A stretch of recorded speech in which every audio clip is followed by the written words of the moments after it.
Justice Elena Kagan pressed a foundational question.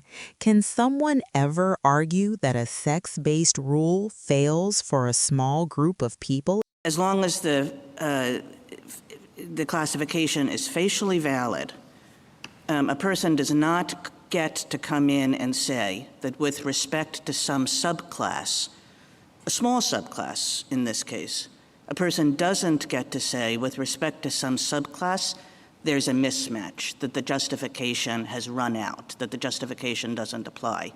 You're saying that that really is just not an available argument. I agree that it's not an available argument, and I think this court has taken that approach, our approach, in cases from Conn v. Shevin all the way to Wynne, and Wynne is the best example because there the petitioner had been raised in the United States by the U.S. citizen father, and the court said Congress's interest in making sure there's a connection with the United States is enough to justify the classification. Well, this petitioner obviously had the connection with the United States. There was no basis to apply these justifications to that petitioner.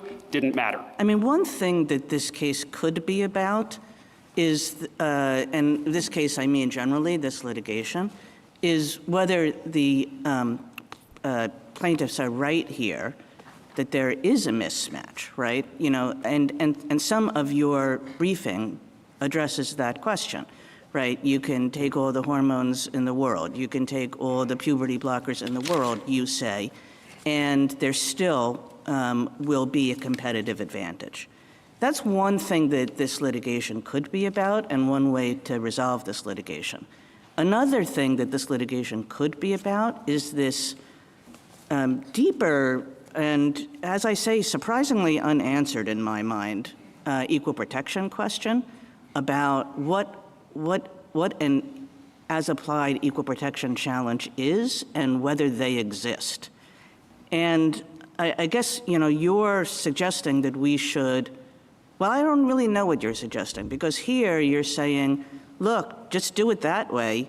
They could be right on the science, and we would still win. A lot of your briefing really contests their view of the science. So which way should we think about this case? We think that equal protection jurisprudence is about the validity of classifications. It takes a classification to trigger the doctrines to begin with, and then you ask, is the classification justified under intermediate scrutiny? And so that we think that's the right approach. Is the classification justified? Not is it justified in each individual instance, because as Wynne said, this court has never held, Wynne said, that a law has to be capable of achieving its ultimate effects. Kagan asked whether this case turns on disputed science or on the deeper question of whether equal protection challenges apply to subclasses at all.